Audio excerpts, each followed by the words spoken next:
Hello guys, welcome to Saroshi classes.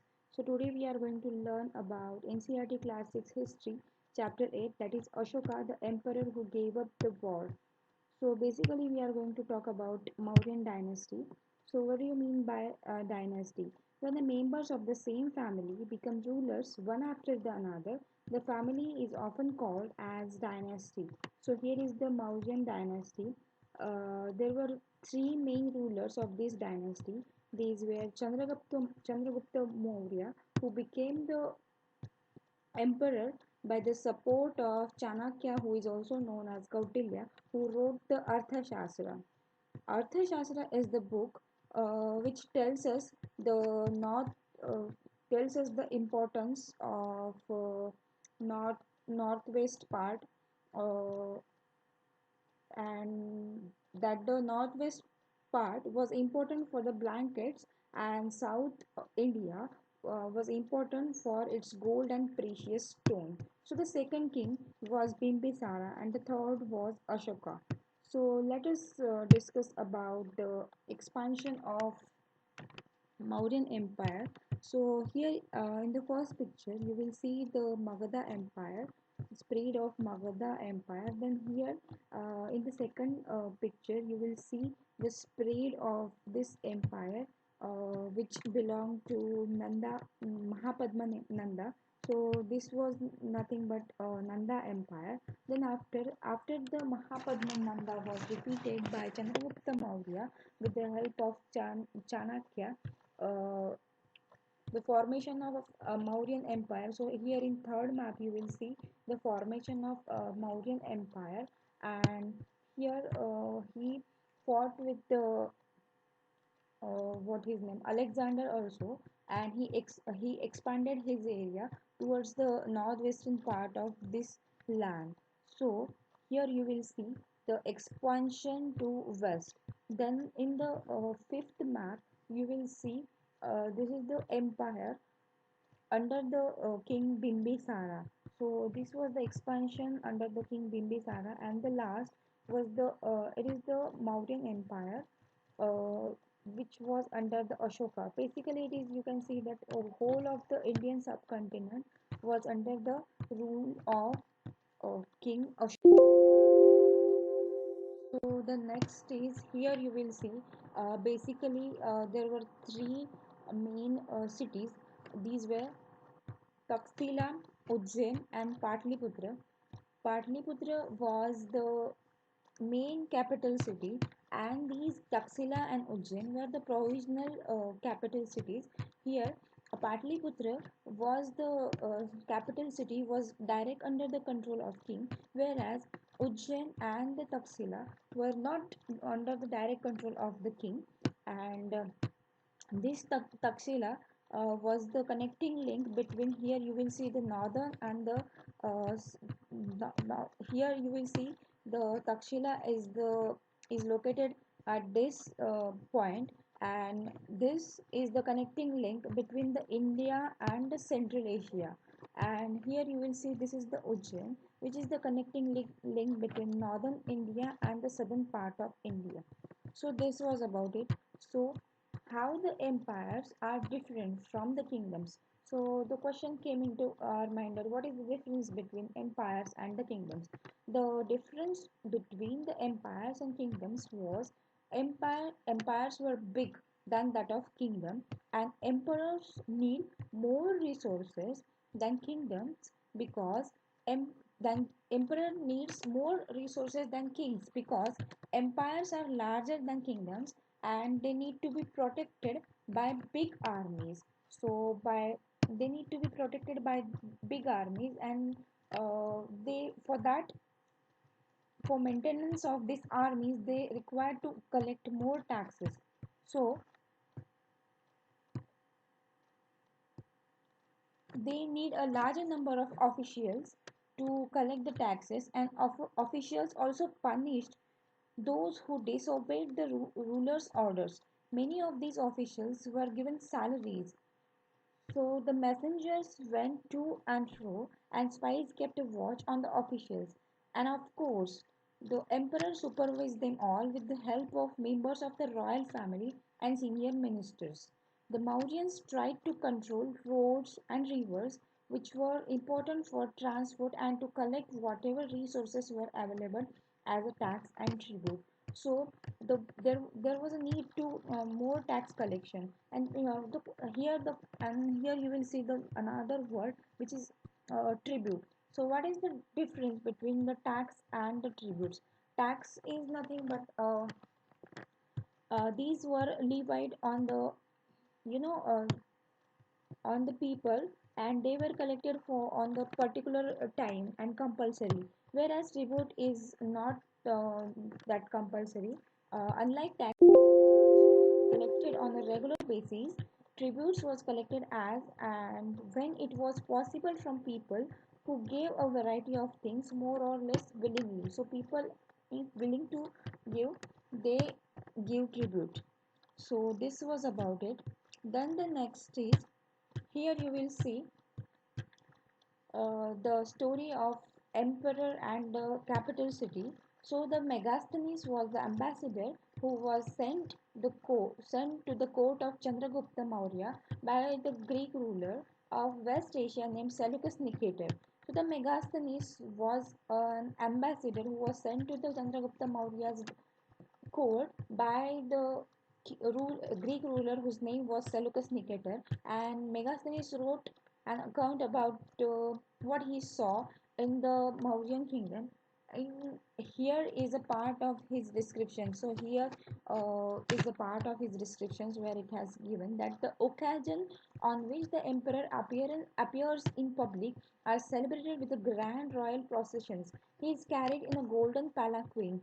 His guards ride elephants decorated with gold and silver. Some of the guards carry trees on which live birds, including a flock of trained parrots, circle about the head of the emperor. The king is normally surrounded by armed women. He is afraid that someone may try to kill him. He has a special servant to test the food before he eats. He never sleeps in a same bedroom for 2 nights. And about Patliputra, the modern day Patna, he wrote, Megasthenes wrote, that this is a large and a beautiful city. It is surrounded by a massive wall. It has 570 towers and 64 gates. The houses of 2 and 3 story are of 2 and 3 story are built of wood and mud brick. The king's palace is also of wood and decorated with stone carving. It is surrounded by it is surrounded with gardens and enclosures for keeping birds. So this was cut out, I directly taken from NCERT books. So the next is Ashoka, who was a unique ruler. There were some qualities which made him most famous ruler and unique also. So he was the most famous Mauryan ruler. He was the first ruler who tried to take his message to the people through inscriptions. Most of the Ashokan inscriptions were in Prakrit and were written in Brahmi script, and this Brahmi script was deciphered by James Prince.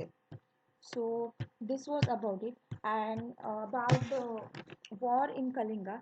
Kalinga is the ancient name of coastal Orissa. Let me show you the location. Here you will see. Here is the location of Kalinga. So this was the, and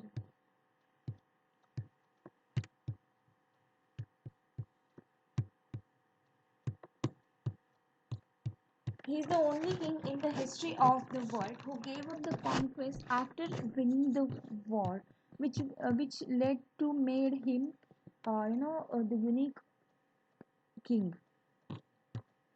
So there was lot of bloodshed, and due to which he changed his mind. So I taken this cutout from the this NCRT. So where the Ashoka's inscription describing the Kalinga War. This is what Ashoka declared in one of his inscriptions, that 8 years after becoming king, I conquered Kalinga. About 1.5 lakh people were captured and more than 1 lakh of people were killed. This filled me with sorrow. Why? Why this happened? So whenever an independent land is conquered, lakhs of people die and many are taken prisoners. Brahmins and monks also die. People who are kind to their relatives and friends, to their slaves and servants die or lose their loved ones. That is why I am sad. and have decided to observe Dhamma and to teach others about it as well. I believe that winning people over through Dhamma is much better than conquering them through force. I am inscribing this message for the future so that my son and grandson after me should not think about war. Instead, they should try to think about how to spread Dhamma. So, this was about his inscriptions.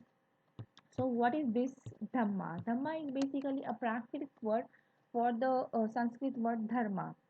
So, for spreading of Dhamma, he appointed the Dhamma Mahamatma, who was the person who teach people about Dhamma. So he inscribed the messages on rocks. He sent messengers to spread his ideas about Dhamma to the other lands. These lands were Syria, Egypt, Greece, and Sri Lanka. Then he built roads, dug wells, and built rest houses. He arranged for medical treatment for both human beings and animals. So this was about it, and there were some sculptures. Here you will see a sculpture which is a Rampurva built. This is a part of Mauryan pillar found in Rampurva, Bihar, and now it has been placed in the Rashtrapati Bhavan. So this is polished stone sculpture. It is an example of skill of sculpture of that time. Then the next is here another cutout that I have taken from NCERT. Ashoka's message to his subject. People perform a variety of rituals when they fall ill, when their children get married, when the children are born, or when they go on journey. So these rituals are not useful. So if instead people observe other more fruitful.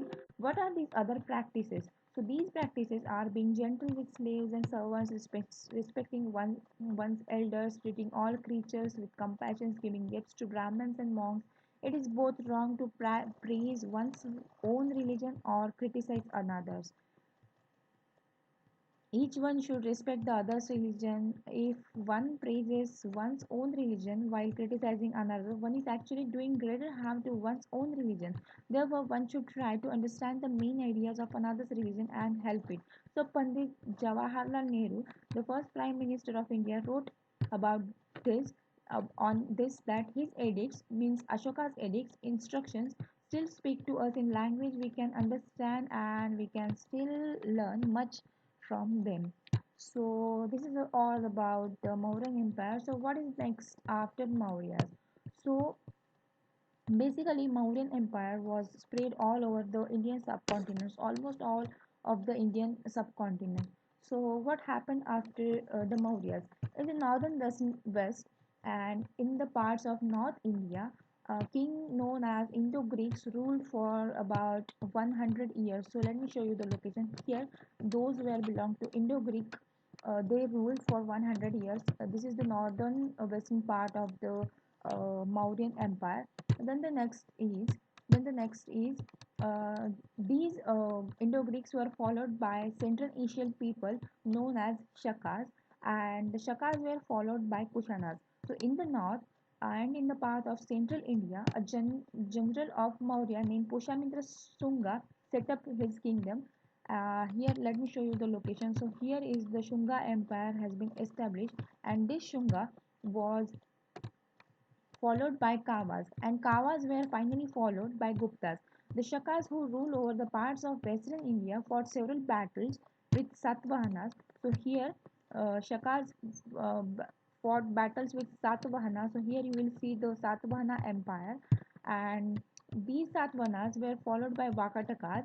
And in south, there were three kingdoms. These were the Chola, Chera and Pandya, and these were later further succeeded by the Pallavas and Chalukya. This was all about it. Then the next is China. So while during the Mauryan Empire, the what the things happening in China. So somewhat before the time of Mauryan period, about 2400 years ago, the emperors in China began building a great wall. This was that great wall to protect uh, attacks from the Mongols. So this was all about it. So with this we have come to an end of this chapter. If you like these videos, please like, share and subscribe to our channel, and stay tuned.